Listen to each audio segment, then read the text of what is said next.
नमस्कार शेतकरी मित्रांनो, आजच्या या महत्त्वाच्या व्हिडिओमध्ये आपण खरीप हंगाम 2026 आणि रब्बी हंगाम 2026-27 साठी राज्य शासनाने जाहीर केलेल्या सुधारित पीक विमा योजनेच्या शासन निर्णयाची सविस्तर माहिती जाणून घेणार आहोत. यावर्षी पीक विमा भरताना काही महत्त्वाच्या अटी लागू करण्यात आल्या आहेत. त्या अटी कोणत्या शेतकऱ्यांना पीक विमा मिळणार, कोणत्या कागदपत्रांची आवश्यकता आहे, विम्याचा हप्ता किती असणार, अर्जाची अंतिम तारीख काय आहे आणि कोणत्या नियमांचे पालन करणे आवश्यक आहे, ही सर्व सविस्तर माहिती आपण सोप्या भाषेमध्ये या व्हिडिओच्या माध्यमातून समजून घेणार आहोत. म्हणून हा व्हिडिओ शेवटपर्यंत नक्की पहा.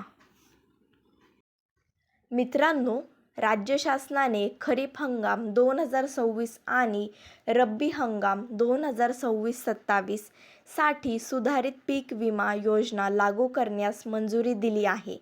या योजनेमध्ये अनेक नियम पूर्वीप्रमाणेच कायम ठेवण्यात आले आहेत. विशेष म्हणजे 2023 मध्ये लागू करण्यात आलेल्या अटी व शर्ती यावर्षीही त्याच लागू राहतील. त्यामुळे ज्या शेतकऱ्यांनी यापूर्वी पीक विमा भरला आहे त्यांनी यावर्षी नवीन नियम समजून घेऊनच अर्ज करणे आवश्यक आहे. यावर्षी देखील कप अँड कॅप मॉडेल लागू राहणार आहेत. म्हणजेच विमा भरपाई ठराविक नियमांनुसार दिली जाईल. शासनाने हा नियम कायम ठेवला असून त्यानुसारच नुकसान भरपाईचे गणित निश्चित केले जाणार आहेत. या योजनेमध्ये सहभागी होण्यासाठी सर्वात महत्त्वाची अट म्हणजे प्रत्येक शेतकऱ्याकडे ॲग्रीस्टॅक फार्मर ID असणे आवश्यक आहे. त्याचबरोबर डिजिटल क्रॉप सर्व्हे म्हणजेच DCS अंतर्गत संबंधित पिकाची नोंद झालेली असणे बंधनकारक करण्यात आले आहे. जर ही नोंद नसेल तर पीक विम्यासाठी अर्ज स्वीकारला जाणार नाही. त्यामुळे ज्यांनी अद्याप डिजिटल पीक नोंदणी केली नसेल त्यांनी ती वेळेमध्ये पूर्ण करणे गरजेचे आहे. याशिवाय विमा अर्ज करण्यासाठी किमान 10 गुंठे क्षेत्र असणे आवश्यक आहे. म्हणजेच या मर्यादेपेक्षा कमी क्षेत्र असल्यास संबंधित पिकासाठी विमा अर्ज करता येणार नाहीये. त्यामुळे अर्ज करण्यापूर्वी आपल्या क्षेत्राची खात्री करून घ्या. बोगस विमा अर्ज आणि फसवणूक रोखण्यासाठी शासनाने यावेळी कठोर नियम लागू केले आहेत.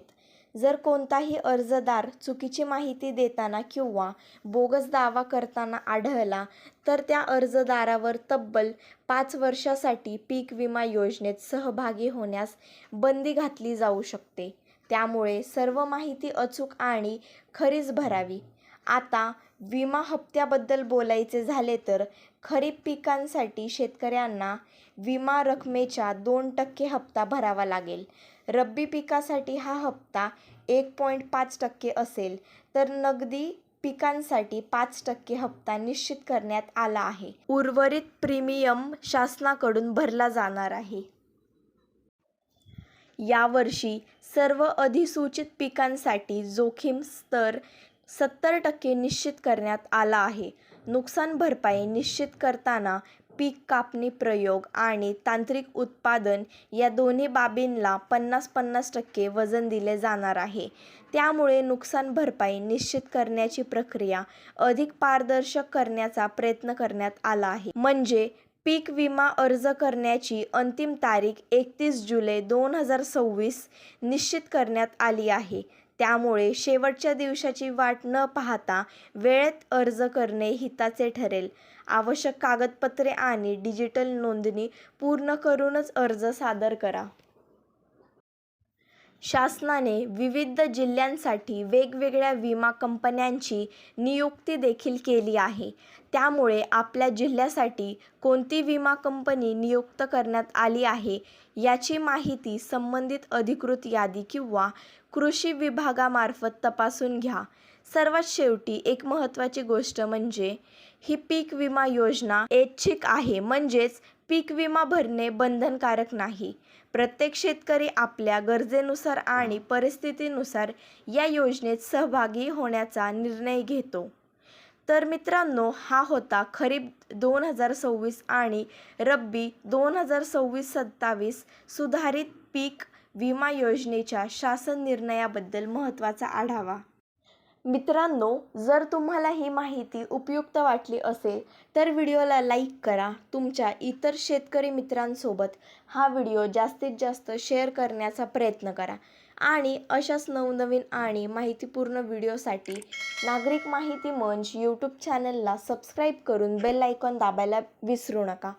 भेटूया अशाच नवनवीन आणि माहितीपूर्ण व्हिडिओसह. जय शिवराय. धन्यवाद.